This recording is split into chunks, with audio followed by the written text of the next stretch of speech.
বাংলাদেশের ফুটবল ফ্যানদের জন্য অনেক আনন্দের একটা দৃশ্য। দীর্ঘদিন ধরে যাকে লাল সবুজের জার্সিতে দেখার স্বপ্ন দেখে আসছেন ফ্যানরা, সেই অ্যাডাম আব্বাস অবশেষে বাংলাদেশে পা রাখলেন। ম্যানচেস্টার ইউনাইটেডের একাডেমিতে বেড়ে ওঠা এবং বার্নলি অনূর্ধ্ব-18 দলে এই খেলা ফুটবলারকে শীঘ্রই দেখা যাবে লাল সবুজের জার্সিতে। তবে সেটা এখনই জাতীয় দলের জার্সিতে নয়, দেখা মিলবে অনূর্ধ্ব-20 দলের জার্সিতে। 31শে আগস্ট বাংলাদেশ দল খেলতে যাবে এফসি অনূর্ধ্ব-20 এশিয়ান কাপ বাছাই, আর সেখানেই বাংলাদেশের হয়ে অভিষেকটাও হয়তো হবে অ্যাডাম আব্বাসের।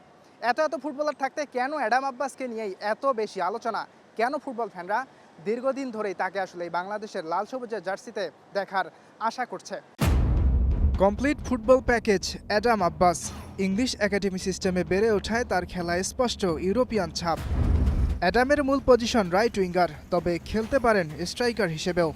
ক্ষিপ্রগতি ও গোলের ক্ষুধা তার সবচেয়ে বড় অস্ত্র। 1-to-1 ড্রিবলিংয়ে বেশ আত্মবিশ্বাসী, ডিফেন্ডারকে সরাসরি চ্যালেঞ্জ করেন। প্রবণতা আছে উইং থেকে কাট ইন করে শট নেয়ার। অ্যাডাম আব্বাসের নানা ও নানি বাংলাদেশি, তার মায়ের জন্ম ইংল্যান্ডে, তার বাবা জ্যামাইকান। তাই আব্বাসের শারীরিক গড়ন পুরোপুরি বাংলাদেশিদের মতো নয়। এই গড়নের মানুষ সাধারণত বেশ শক্তিশালী হয়, যা ফুটবলে অনেক বড় অ্যাডভান্টেজ দেয়। আব্বাসের বেড়ে ওঠা ম্যানচেস্টার ইউনাইটেডের একাডেমিতে। অনূর্ধ্ব-13 থেকে 16 পর্যন্ত রেড ডেভিলদের বয়সভিত্তিক দলে খেলেছেন তিনি। এরপর যোগ দেন বার্নলিতে, সেখানে খেলেছেন অনূর্ধ্ব-18 দলে। বার্নলির সাথে চুক্তির শেষ দিকে এসে ইনজুরিতে পড়েন আব্বাস, তাই তার সাথে চুক্তি বাড়ায়নি ইংলিশ ক্লাবটি। ঢাকায় পা রেখেই অ্যাডাম ধরেছেন যশোরের পথ। শামসুল হুদা একাডেমিতে এশিয়ান কাপ বাছাইয়ের প্রস্তুতি নিচ্ছে বাংলাদেশ অনূর্ধ্ব-20 দল। সেই ক্যাম্পেই যোগ দেবেন তিনি।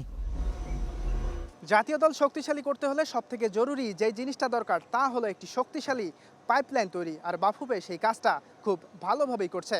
অ্যাডাম আব্বাস, ইউসুফ জিদানের মতো ফুটবলারদেরকে এই বয়সভিত্তিক দলেই ওয়েলকাম জানাচ্ছে বাংলাদেশ। তারাই হয়তো একদিন ধরবে লাল সবুজের জাতীয় দলের হাল। বাংলাদেশের ফুটবল ফ্যানরা যে স্বপ্ন দেখে বাংলাদেশ একদিন খেলবে এশিয়ান কাপ কিংবা বিশ্বকাপের মঞ্চে, এই ইউসুফ জিদান, অ্যাডাম আব্বাসদের হাত ধরে হয়তো একদিন সেই স্বপ্ন সত্যি হবে। ইয়াসির আরাফাত, সবুজ, স্টার প্লে, ঢাকা।